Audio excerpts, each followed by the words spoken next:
హైదరాబాద్ లో మరోసారి గుజరాత్ పోలీసులు తనిఖీలు చేపట్టారు. చిన్నారుల అక్రమ రవాణా కేసులో మురుగన్ గ్యాంగ్ అరెస్ట్ అయింది. 3 ఫర్టిలిటీ సెంటర్లకు మురుగన్ గ్యాంగ్ తో సంబంధాలు ఉన్నాయి. 3 ఫర్టిలిటీ సెంటర్స్ లో గుజరాత్ పోలీసులు సోదాలు చేశారు. ఏడాదిలోనే మురుగన్ చైల్డ్ ట్రాఫికింగ్ లో కింగ్ పిన్ గా మారాడు. గతేడాది చైతన్యపురి కేసులో మురుగన్ పేరు వెలుగులోకి వచ్చింది.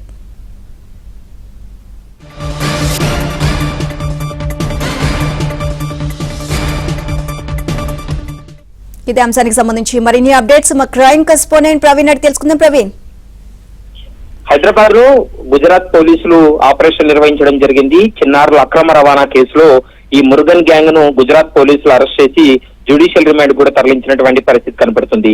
ఆదిలాబాద్ లో గత ఏడాది వరకు ఇటుకల పట్టీలో పనిచేసినటువంటి మురుగన్ ఒక ఏడాదిలోనే చైల్డ్ ట్రాఫికింగ్ లో కింగ్ పిన్ గా ఎదిగాడనేది స్పష్టంగా పోలీసులు విచారణలో వెల్లడైంది. గత ఏడాది చైతన్యపురిలో కేసు నమోదు కావడంతో ఈ మురుగన్ గ్యాంగ్ వ్యవహారం అంతా కూడా బట్టబయలైనటువంటి పరిస్థితి ఉంది.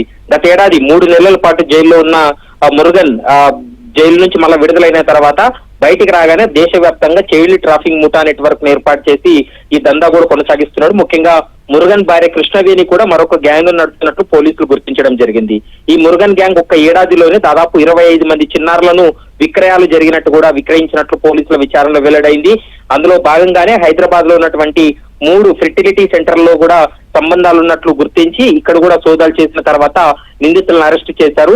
ప్రస్తుతం అయితే మాత్రం హైదరాబాద్ లో ఉన్నటువంటి నిందితుల్ని అరెస్ట్ చేసి గుజరాత్ కూడా తరలించినటువంటి పరిస్థితి ఉంది. మరోవైపు ఫెర్టిలిటీ సెంటర్ల యొక్క ప్రమేయానికి సంబంధించి పూర్తి స్థాయిలో గుజరాత్ పోలీసులు కూడా విచారణ కూడా కొనసాగిస్తున్నటువంటి పరిస్థితి కనిపిస్తోంది. Neelima, right, thank you.